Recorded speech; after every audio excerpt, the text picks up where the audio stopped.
우리고장 주민자치에 대해서 알아보는 기획 마지막은 안남면입니다. 안남면은 옥천뿐 아니라 전국에서도 주민자치 우수 지역으로 손꼽히고 있습니다.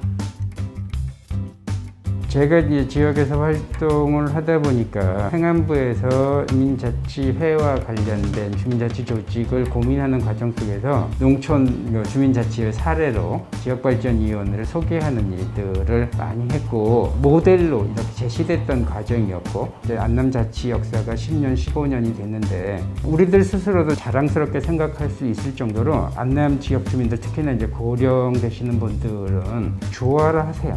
일단 안남에서 살아서 다행이다라고 생각한다, 안남 주민이 자랑스럽다, 이런 소리들도 직접 하고 계셔서 그런 게 결국은 힘이 되지 않았나 싶어요.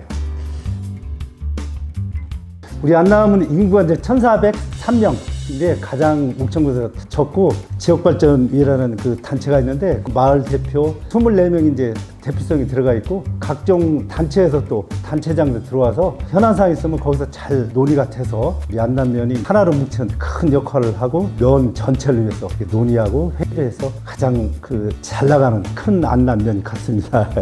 이장령에 비해서 이장도 1차 논의가 되면 큰 안건이 있으면 지발회 때 또 얘기가 돼서 회의에 상정하고, 그런 게 이제 안남면의 큰 장점이라고 해야 할 것 같아요. 안남면의 인구는 1,400여 명으로 9개 읍면 가운데 가장 인구 수가 적습니다. 보통 인구수가 적다고 하면 소멸을 이야기하는데요. 안남면은 그렇지 않았습니다. 주민들이 정책의 주인공으로 스스로 활동해왔기 때문입니다. 우리가 생각하는 지역 공동체 내에서의 어떤 공동체는 교육을 통해서 같은 이념을 가지고 다시 이렇게 모아진, 조합된 그런 공동체가 아니라 삶의 터전 속에서 만나는 지역 주민으로 구성되는 공동체이기 때문에 굉장히 느슨한 공동체, 구성원으로서 함께 하는 것들이 나한테 내 삶에 힘이 되고, 내가 살고 있는 지역 공동체가 참 건강해져야 된다고 보는 거고, 지역 주민으로 구성원으로서 내 삶이 자랑스러워야 되지 않을까, 내가 주인으로서 구체적으로 좀 사는 그런 과정들이 필요하지 않을까, 이런 고민에서 주민자치라고 하는 이야기들을 끄집어내게 됐고, 주인으로서 살아가는 과정에서는 변화할 수 있는 그런 능력들도 내부적으로 만들어진다고 생각을 한 거죠. 그래서 주민자치를 통해서 이 지역 공동체를 좀 회복하는 것들이 농업농촌에 다시 이렇게 온기를 좀 가져오는 거 아닌가. 안남면의 대표적인 주민 조직이라고 하면 역시 안남면 지역발전위원회를 들 수 있습니다. 안남면 주민자치위원회가 만들어지기 이전부터 활동을 해왔는데요. 안남면 주민들이 요구하는 정책 방향을 검증하고 실천하는 역할을 수행해왔습니다.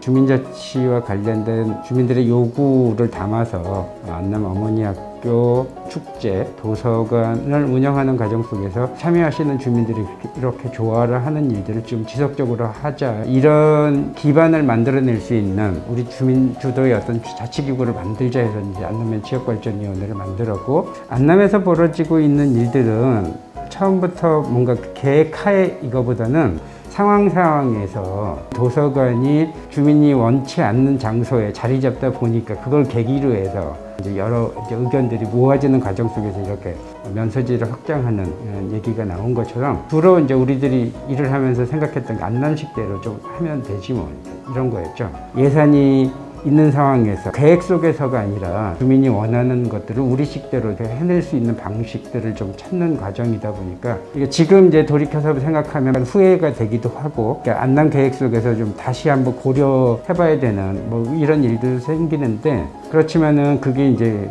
주민자치의 연륜처럼 자리 잡아왔던 거죠. 안남 살림살이를 하는 의회의 기능들을 하는 지역발전위원회를 만들자. 한편으로는 농사짓는 농민들한테는 굉장히 타이트하게 요구를 했던 건데, 한 달에 2번은 모이자였어요. 우리 먹고 사는 형편에 따라서 가끔씩 모이다 보면 주민주도의 틀을 이렇게 유지하기가 좀 어려울 것 같아서 한 달에 2번은 보자. 둘째 주에 만났을 때는 교육을 받고, 우리들이 공동체 회복을 위해서는 어떤 생각들을 가져야 되는지, 어떤 경우들이 있는지, 넷째 주에 만났을 때는 실천 과제들을 안남식대로 이렇게 좀 상정해서 실천 과제들을 만들어내는 교육과 회의라는 것들을 계속 반복해서 이제 했었던 거죠. 그 과정 속에서 그나마 농한기 시기에는 사람들이 좀 많이 참석을 하지만 농번기가 되면 특히나 여름철에는 뭐 거의 아마 8시 반, 9시까지 일을 하니까 모임이라는 게 사실 어렵다 보니 어느 때는 뭐 4, 5명밖에 참석이 안 되고 지역발전위원들 뭐 30여 명이라고 하지만 참석 인원이 적어지면 사람들이 이제 힘이 빠지죠. 불만들이 나올 때 뭐 그렇게 다독거렸던 것 같아요. 우리가 하고자 하는 것들은 누가 시켜서 하는 일도 아니고 진짜 우리가 필요해서 하는 거니까 우리 식대로 하면 되고 이런 모임이 의미가 없어서가 아니라 바빠서 못 왔을 테니까 이해하고 우리끼리 또 더 깊은 얘기 좀 나누고 더 많이 모였을 때 오히려 공론화하는 일들은 하고 뭐 이렇게 다독거려가면서 하면서 계속 주문처럼 외웠던 게 안남식대로 하면 돼. 주회장 위원장님을 비롯해서 이 위원장을 하면서 다 닦아놓은 거를 제가 그냥 여기서 지금 저기 하고 있는 부분이라 감사하게 생각하고요. 주민들도 지역발전회를 다 인정해주고 전체적인 주민을 아우를 수 있는 이런 지역발전회가 되니까 나이 드신 분들도 이제 같이 참여해 주시고 협조해 주신다고 이렇게 말씀을 해주니까 그래도 또 갈등은 항상 조금씩은 있는 거죠. 그거를 이제 잘 저기 하는 게 지역발전위원회라고 저는 생각이 들고요. 저희들도 마찬가지. 처음에는 뭐 그런 식으로 싸움, 우리 마을 먼저 사업을 하겠다 만나서 대화를 하고 뭐 가장 시급한 사업, 이게 먼저 필요한 사업이면 그냥 마을에서 양보해주고 이렇게 하다 보니까 지금까지 온 것 같아요. 그리고 지금은 이제 정착이 되다 보니까 지금 뭐 회의도 예전보다 좀 많이 좀 수월해지고 편안해진 것 같고. 현재 안남면에서는 공간계획과 함께 이를 실현하기 위한 사업들이 진행되고 있는데요. 이 일련의 전 과정에 주민들이 참여하고 있습니다. 주민 간담회를 이렇게 하다 보니까 마을마다 다니면서 주민들이 가장 불편한 거, 우리 안남면에 있었으면 좋은 거 이런 거를 이제 간담회를 통해서 들으면 그거 의견 수렴을 해서 지발이 와서 회의를 통해서 그렇게 결정을 하고 이렇게 하다 보니까 별 무리가 없었던 것 같습니다. 목욕탕 사업은 주민들 간담회를 3년 동안 했어요. 3년 동안.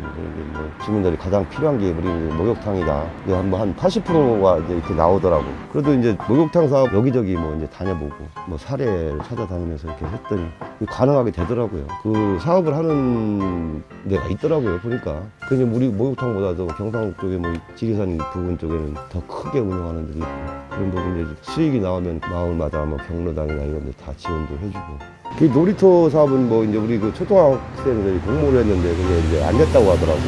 그러다 보니까 이제 저 지발이 회의 때 이제 그 내용에 대해서 이제 논의를 했더니 이제 그 좀 필요한 부분이 있다. 그래서 이제 하고 있는데 이 부분에 이제 여기 복지관이나 이제 목욕탕이 들어서면 그 옆에다 추진하든지 아니면 도서관 옆에다 생태 놀이터를 하든지 이렇게 해서 추진을 하기로 결정을 받는데 우리 연차적으로 하려고 이제 생각을 하고 있습니다. 마을 구성원 주민 스스로가 행복해야 된다라고 보는 거고요. 그런 과정 속에서 삶의 질을 높일 수 있는 그런 편의시설들은 충분히 갖춰야 된다고 보는 거고요. 그 인구수가 좀 적어도 돌봄의 형태들을 지역 공동체 내에서 충분히 확보를 해야 된다고 보는 거고, 행정이 정부가 뭐 아무튼 해야 된다 이런 것보다는 우리도 함께 해야 된다. 우리가 필요한 일이기 때문에 우리 스스로가 운영 주체로 나서서 해야 된다 뭐 이런 생각들을 하고 있고, 그래서 행정이 그 부분에서 일정 정도 역할을 해주고 운영은 주민들 스스로가. 안남이 이제 중장기 발전 계획을 수립하는 과정 속에서 제일 다급한 것들이 이제 먹고 사는 문제이기 때문에 경제 공동체를 만들어서 로컬 푸드 방식으로 먹고 사는 일들을 좀 해보자. 이제 이것과 더불어서 교육문화 복지 공동체는 통합 돌봄 체계로 만들어낸다. 어린 아이부터 어르신들까지 돌아가시기 직전까지 지역사회가 좀 책임져지는 형태 로 해보자. 뭐 공간이라든가 운영 주체들을 만들어내기 위해서 계속 고민을 하고 있는 거죠. 그런 체계가 만들어져야 상대적으로 뭐 인구수는 뭐 계속 줄겠지만은 여기서 살고 있는 사람들 스스로가 좀 행복하게 살지 않을까. 주민들의 요구가 있어서 마을 버스를 뭐 계획하게 됐지만 마을을 연결해주는 연소지지와 소통할 수 있는 고리는 마을 버스를 이용하자. 뭐 이런 이제 계획들을 가지면서 지금 현재는 대부분의 어떤 편의시설, 공동체 활동을 위한 공간들을 연소지지에다가 또 지금 확보를 하려고 계획하고 있죠. 흔히 침체하는 면적을 되살릴 방안으로 개발을 이야기하는데요. 안남에서는 반드시 개발이 면적을 살릴 대안이라 이야기하지 않습니다. 외부 자본이나 대형 프로젝트가 아니라 지금 안남에 살고 있는 주민들이 중심이 되어서 방향을 찾아야 한다는 겁니다. 발전되고 뭐 이런 것보다도 더 좀 주민들이 좀 행복하고 편안한 이런 면이 됐으면 하는 생각이 들고요. 안남 면민뿐이 아니라 옥천 군민, 전체적인 농민들이 조금이라도 좀 마음 놓고 살 수 있고 편한 마음으로 다 이렇게 농사를 지으면서 진짜 가격을 보장받을 수 있는 이런 제도가 좀 만들어졌으면 좋겠어요. 최저가 보장 제도가 생기면 정말 우리 그 농민들이 정말 안심하고 농사를 짓을 수 있겠는데, 농사를 짓다 보면 농업 쪽에는 좀 어려운 부분이 많은 것 같아요. 가격이 폭락된다든지 뭐 이런 부분 때문에 농사 져가지고 소득이 없다 보니까 더 힘들어지는 삶을 사는 것 같은데, 이런 부분은 뭐 정부에서 좀 지원이 조금 대폭적으로 필요하다고 저는 생각이 들고요. 지자체에서 그런 부분을 계속해서 추진해 나가는 그런 모습을 보여줬으면 하는 생각입니다. 시장화가 더 확장되고 더 체계화되는 과정 속에서 농업 구조 자체도 계속 더 매소화될 수밖에 없다라는 것들을 전제가 되는 거고, 이 과정 속에서 농촌 사회가 개발 논리에 이렇게 빠져들게 되면 결국은 오히려 더 발전시켜내는 것들이 이제 악순환을 반복하고 더 쇠퇴하게 만드는 과정이라고 보는 거죠. 당장 이제 태양광만 하더라도 지역 주민들 스스로가 농촌에 살고 있고 재생에너지와 관련된 실천자가 되고, 거기서 또 경제적인 이득을 보고 하면 뭐 얼마든지 뭐 가능한 일이라고 보는 거죠. 그런데 지금 행해지고 있는 것들은 재생에너지의 고민 속에서 정책의 일환으로 하는 것들이 아니라 외부 자본이 들어와서 다시 이렇게 그 돈을 벌기 위한 수단으로 투기의 목적으로 이렇게 작동이 되는 거기 때문에 철저하게 농촌 사회에서는 배제돼야 된다. 여기에 대한 행정의 입장도 분명해져야 된다고 보는 거고, 산업화 구조의 또 마지막 여러 개발 행위들이 많이 진행이 됐는데, 이것 또한 지역사회하고 맞물려 있는 지역 농산업과 관련된 형태로 이렇게 정착하는 것이 아니라 그냥 이렇게 밀려오는 거잖아요. 지역 지자체가 인구수를 유지하기 위해서 경제 구조에 유지하기 위한 방편으로 이렇게 유치를 하는 경우 지역사회하고 무관하게 작동되는 경제적 논리로만 작동되는 거기 때문에 지속 가능한 농업농촌을 고민하는 거하고는 좀 다르다라고 보는 거고, 결국은 농업농촌은 내발적 발전이라고 얘기하는 본래가 가지고 있는 그런 역할을 더 강화하는 형태로 가야 가능하다, 이렇게 생각을 하는 거예요. 그리고 기본적으로는 농업농촌은 경제적인 관점에서 봤을 때 상대적으로 뭔가 보충되지 않으면 유지되기는 어렵다라고 보는 거예요. 그래서 최근에 농업농촌이 가지고 있는 그런 공익적 기능, 다원적 기능들에 대해서 사회적 합의를 통해서 농민수당 얘기를 하고 기본수당 얘기를 하는데, 그렇게 보충되어야 농업농촌이 제자리를 찾을 수 있고 유지될 수 있다. 더 이상 미뤄서는 안 되는 시기가 됐다, 이제 이렇게 보고 있습니다. 지금까지 9차례에 걸쳐 읍면별 주민자치 현재와 미래에 대해 알아봤습니다. 혹자는 뛰어난 인물이나 단체가 나서서 주민 조직을 구성하고 공동체를 만들어 가야 한다 이야기하기도 합니다. 특정 인물이나 마을이나 공동체의 변화 발전을 추동한다는 건데요. 그러나 실제 지역사회는 그리고 공동체는 외부인의 조직화로 만들어지지 않는다는 것을 이번 기획을 통해 다시금 깨달을 수 있었습니다. 공동체는 만드는 게 아니라 회복시켜야 한다고 이야기합니다. 지난하고 때로는 지루하기도 하지만 공동체 구성원이 스스로 끊임없는 참여와 논의를 해야 느리더라도 뚜렷한 변화를 이뤄낼 수 있습니다. 더불어 행정의 적극적 지원도 중요한 요소입니다. 지방자치법 개정에 따른 주민자치회 구성 그 자체는 어떻게 보면 아무것도 아니었습니다. 중요한 건 얼마나 많은 주민들이 의사결정에 참여하고 행동하느냐에 달렸습니다. 안남 식대로라는 말처럼 각 읍면이 각자의 방식대로 주민자치를 꽃피울 수 있기를 기원합니다. 우리 고장 주민자치 기획을 마무리합니다. 감사합니다.